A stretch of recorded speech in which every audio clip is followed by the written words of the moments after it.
If you drive out into the Oregon desert, past the old farmlands, there is this sound.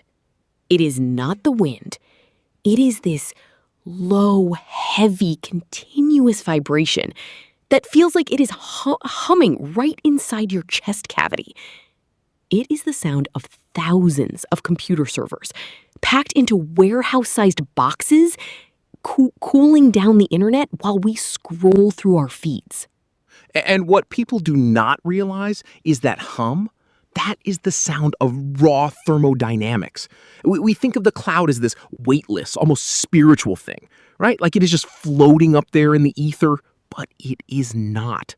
The cloud is copper. It is concrete. It is billions of transistors flipping billions of times a second, creating a massive, massive amount of heat.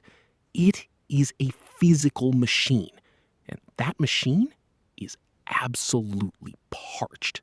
Exactly. The cloud has a zip code. It has a water bill. And that is what we are doing here. I am Maya Chen, and my obsession is finding out where the digital meets the physical.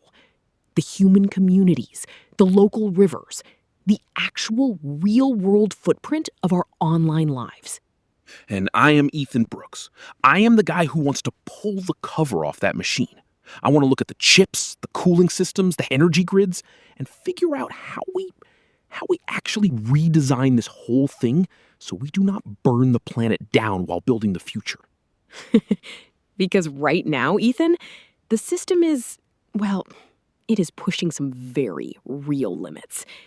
This season on Silicon Valley's Thirst Trap, we are going to show you exactly how thin that line is. We are going deep this season, Maya. I mean, we are looking at things that sound like straight-up science fiction. Like, have you seen the new liquid cooling setups? They are literally dunking entire server racks into tanks of synthetic oil.